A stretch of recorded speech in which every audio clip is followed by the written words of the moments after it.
السلام عليكم، هلا والله بالشباب. لا تنسون من اللايك والاشتراك، اشتراك بالقناة وتفعيل جرس التنبيهات تشجيعا لنا.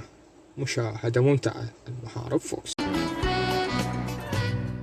اخوان، هالمرة أنا قدرت صفية هواية، لأن هاي الغبية أجرت البيت للفنانين. بس انت ما كنت تحب المؤجرين عمو نعمان، شلون غيرت رأيك هيجي؟ بس انت قليل ركضت ورا خاله صفيه بالطبر على مود سالفه المؤجرين يا حج نعمان. صحيح تحكي، بس هالمرة غير شكل. هذولا راح يعزفون للمحافظ مال بولونيا، يعني يرفعون اسم بلدنا.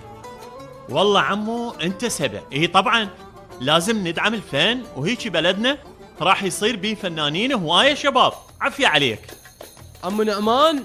اقول هذول الفنانين اللي عندك يعزفون موسيقى مال الكازينو، لان صار لي فتره ما اخذت نارين على الكازينو حتى اجيبها عندكم. من جيت شفت النفق قبل خابرتكم بالليل، فايتين هنا وبايقين كل المحل. الباب ما مكسور، يعني ورا ما باقوا المحل هم منهزمين من النفق. شباب خلينا ننزل على النفق نشوف وين يودينا. يلا امشوا قدامي. ايه اجينا بوقت حلو، وهم هم يعزفون حلو ما شاء الله. اي هذول دائما يعزفون ما يتعبون ابد، كلش حلو يعزفون ما اتحمل يعني. ليش ذولا دوق دخل نفوت جوا ونشبع رقص انيات. زين اسألكم شي، احنا جينا هيجي فجأة خاف يضوجون.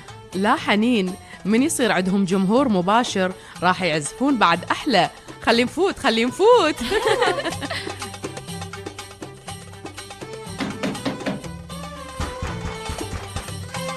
بهالهوسة مستحيل يسمعون الباب ترى. اي ماما انا اقول خلينا نفوت ونعتذر منهم، اكيد راح يتفهمون ما يزعلون. يلا يلا نفوت لعد مفاجأة. اكو مسجل هنا، شو يسوون بيه؟ انطوني اياه. ما شاء الله صفيه، شنو اجرت الغرفه وانت ما مكمله بناها؟ سناء شنو هذا ليش هيك؟ ما اعرف بس مبين نفق. هذا نفق؟ ليش اخاف هذولا حفروا نفق وانهزموا بس على مود ما يدفعون الايجار. ماما لا تخربطين، لولا اصلا انطوا الايجار مقدمه، ليش ينهزمون؟ اصلا حتى لو ينهزمون كان طلعوا من الباب، ليش حتى يحفرون نفق؟ كلامك منطقي. خلا اكو صوت بالنفق، عبالك اكو ناس بيه. منو جوا؟ صح، يمكن هم رجعوا، اني اشوفهم هسه وارزلهم. خلي يجون يعزفون لنا شي حلو حتى نرقص شويه. شكي شي. سكتش قاعد تحكين انتي؟ يا الله يا ربي، وهاي هم بس تفكر بالرقص. بنتي ما تشوفين شلون فاتحين حفرة كبيرة بنص الغرفة؟ ماما والله لو بابا يشوف هاي راح يذبحنا. خلي اول شي اقطع نفسهم. اني شو مسوين؟ طلعوا اشو اني اعلمكم. ماما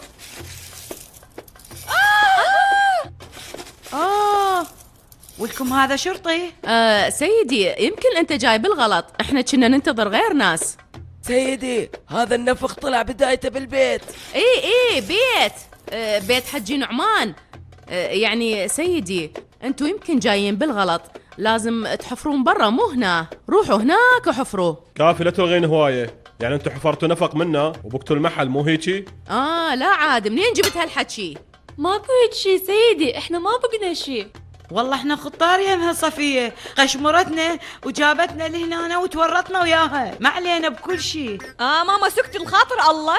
بنتي هذول باقي المحل تردي تورطينا؟ راح تحجون هذا بالمركز، خذهم يلا.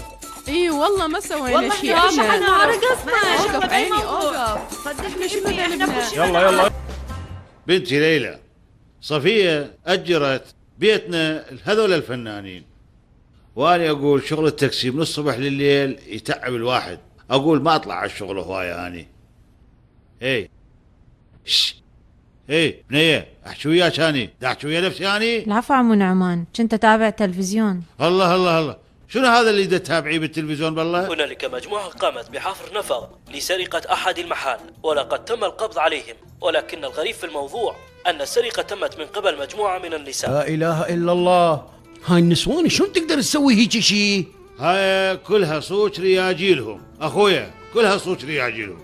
باع اني صفية من البيت على المولد، من المولد على البيت، خلاص. لا تصور اخويا لا تصور. وتبين أيضا كافي أن رئيس كافي. العصابة كانت سيدة تدعى صفية. ترى صفية وحسنية وحنين كلهم هناك. لا تصورون، أنا بريئة، مالي علاقة بشي. لا تصورون، كافي لا تصورون، كافي لا تصورون. صفية انت فضحتيني قدام العالم كله، وليش فضحتيني؟ انا راح اموت صفية. أنا مالي علاقة. على كيفك اخويا، ايش بيك؟ دوقف خلنا نفتهم نسمع صفية. دوقف ايش بيك تخبلت؟ اول شيء خل اقتلها وبعدين احكي وياك اخويا. لك نعمان دقيقة. ليلى ديري بالك على المكتب، انا اروح ورا هذا اساس